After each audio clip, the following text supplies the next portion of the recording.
Let me tell you the new American truth. You can work full-time in this country and still be poor. That was unthinkable 40 years ago. But today, it's the new normal. People are working 40, 50, 60, 70 hours a week. People who never miss a shift. People carrying 2 jobs, and they are still behind on rent, behind on utilities, medical bills, car payments. They're behind on everything. That's not a moral failure. That's an economic design. Shalom. First of all, I'd like to start off by giving all great honor to Yahweh Ba'ashem, Yahweh Shai Ba'ashem, Kakadash. Double honors to teachers, elders, and apostles of Great Millstone. Likewise, brothers putting out this truth. Faithfully, fearlessly feeding the sheep and you brothers and sisters tuning in. Shalom. Today's lesson title, Esau is on the right path. Okay, and you can fill in the blank. We like to use the word destruction because this man is the son of perdition, and this is exactly where he's leading, his evil, wicked, sinful kingdom, into destruction. Now, you saw the end of the clip there that I played, where what looks like an Edomite, he said that the issues that is happening here in Great Babylon, America, are economic issues, not moral issues. Well, I disagree with him. Let's take a look at the word moral. In the ordinary dictionary, it means concern with the principles of right and wrong behavior and the goodness of badness of human character. And it shows similar, virtuous, good, righteous. And if you look at the bottom, it says opposite, immoral, bad, dishonorable, which Esau the Edomite, the so-called white man, he is the opposite of moral. He is immoral, he's bad and dishonorable. And so you have these people right now, looking for a different outcome. In the computer world, we use something called GIGO, garbage in, garbage out. When you build your whole society or your whole empire on wickedness,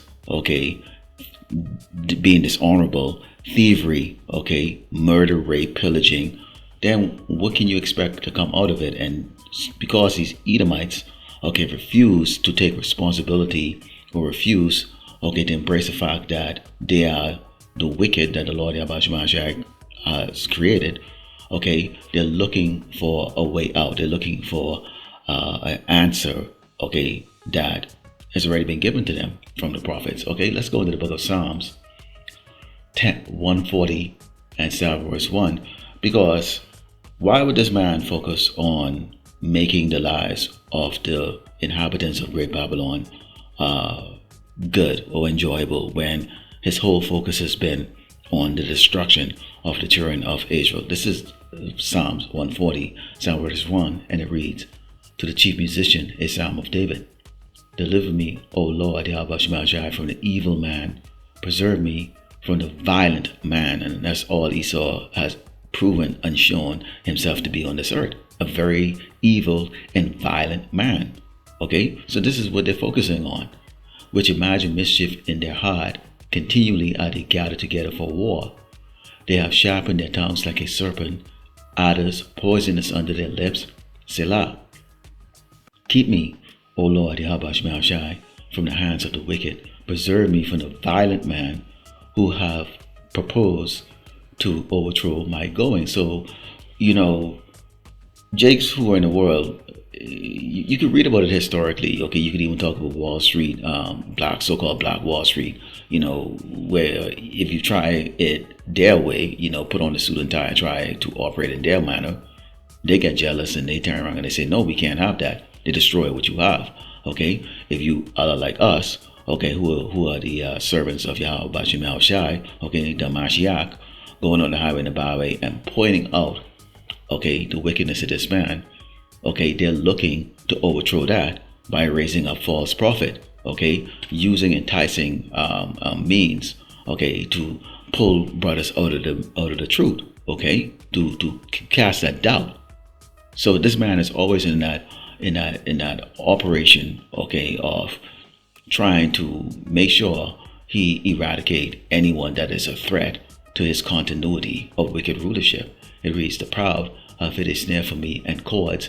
They have spread a net by the wayside. They have set jinns for me. Now take a look at that word jinn, okay?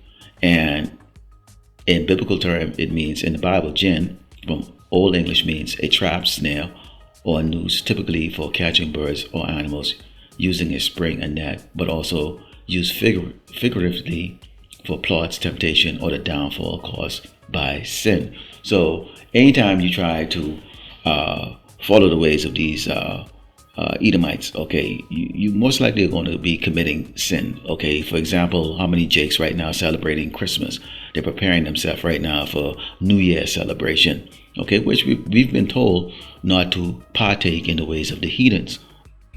All this media hype towards, the new golden age, There ain't nothing golden here. Nothing golden here. And you walk down my main street in my little town and you'll see it. People are broke. People are mad. They're frustrated. They're grinding 40, 50, 60-hour work weeks and wondering why the ends don't meet.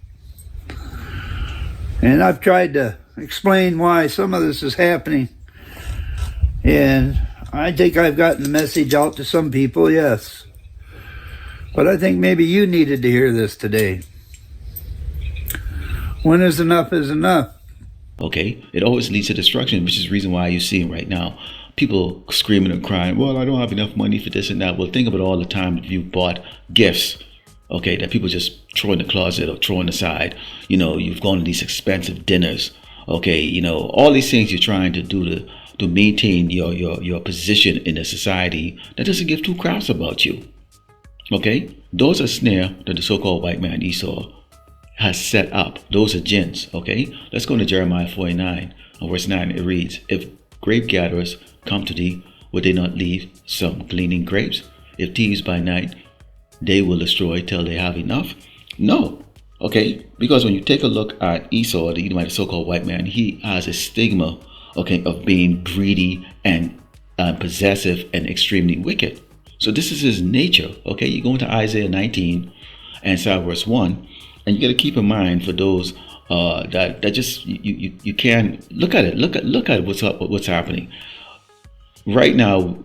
You have the rulership of the evil or the cruel Lord, okay, which we identify as, okay, Caesar Nero, okay, or Donald J. Trump right now, okay. And what's taking place in only less than a year that he's been in the wicked seat, you can see the collapse of this place on a level that you never thought was possible. It reads, this is Isaiah 19, verse 1, reads, the burden of Egypt.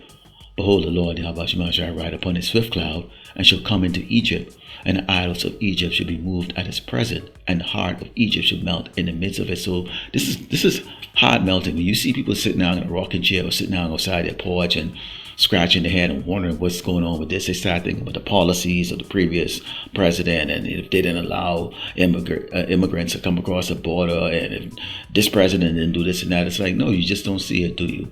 Okay, this is meant to happen because this place is going to be destroyed. And it says, and I will set the Egyptians against Egyptians, and they shall fight everyone against his brother and everyone against his neighbor, city against city, and kingdom against kingdom. And this is going to be, blue state versus red state, and it's going to be internal even in the blue states and in the red states, okay?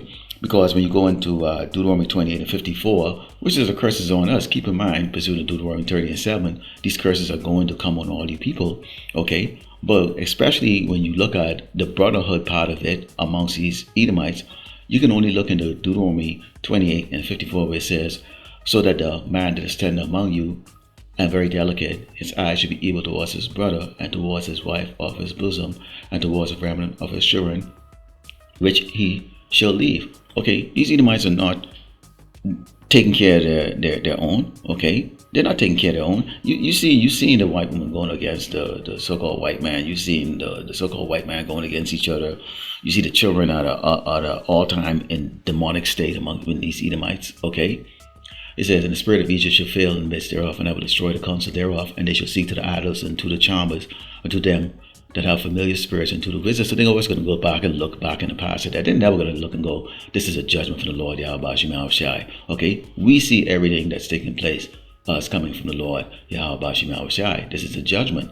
Okay, let's go into close out with the book of Revelation 12 and 12. Because as we see these things happening and understand that these things must happen, okay, through much tribulation will enter into the kingdom of heaven, okay, they need to understand this, okay, therefore rejoice ye heaven, and ye that dwell in them.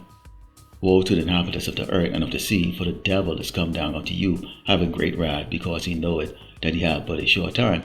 Nobody's going to understand that the devil, okay, whom the scripture is speaking about, is the liar, the murderer, the rapist, Esau, the Edomite, the so-called white man, because, the whole world fashioned himself after these Edomites, okay, the people that are in rulership right now. It's not going to happen. They're not going to open their eyes and realize until it's too late, okay? But as we can see right now, there's collateral damage. When you look at what collateral damage is, okay, in terms of, militaristic terms, and think about it, the Most High, okay, Yahweh Shemashai, okay, is a man of war. It says collateral harm or collateral damage refers to unintended harm, injury, or death to non-combatants, civilian property, or the environment that occurs as an unintended side effect of a military operation targeting legitimate military objectives.